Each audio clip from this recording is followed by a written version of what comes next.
In a story that is repeated every 4 years, Vietnamese fans are biting off more than they can to while betting on World Cup games, and things go downhill from there. In the cases sample here, people have lost neighbors, luxury phones, and peace of mind to the extent that some have been driven to attempted suicide. Stealing an ambulance after repeated losses in World Cup gambling, Nguyen Minh Ho, 38, left his hometown in the Mekong Delta province of An Giang for Ho Chi Minh City to avoid his creditors. But life did not get easier in the nation at bigger city, nor did it sun his problems.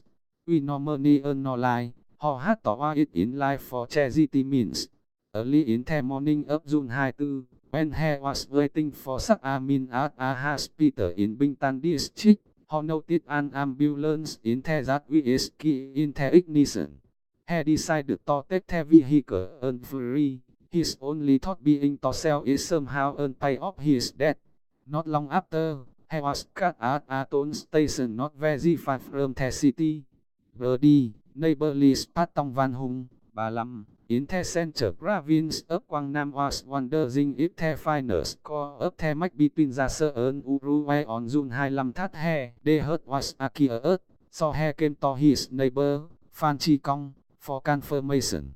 When Kong told him a different score, Hung got angry and accused his neighbor of lying.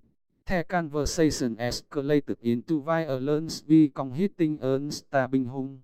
Hung was treated at the provincial hospital and is out of danger, but it is uncertain whether he can enjoy the remaining matches with the physical pain he has to endure, not to mention the bad blood is started with his neighbor.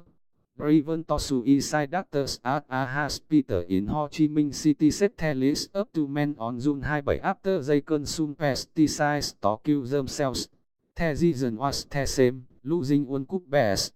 A 47-year-old man, whose name was not given, was found by his family members shortly after they consumed the poison.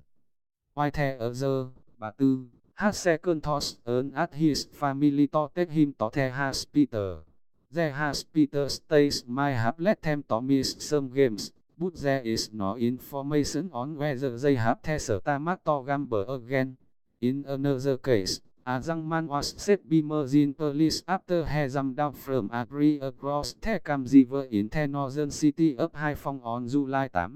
He jumped despite efforts by his father on the phone and many passers-by to dissuade him. But after jumping down, he tried to save himself, and thankfully, the police arrived in time.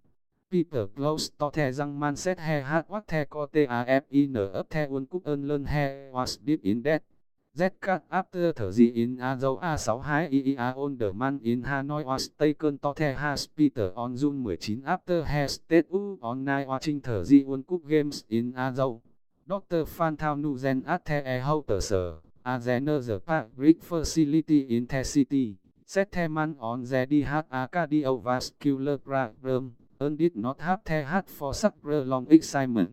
Sell luxury. By ordinary from a few days after World Cup 2018 kick-off until now, one common scene at cell phone stores in Ho Chi Minh City is that many people have visited them to sell their luxury matter furniture.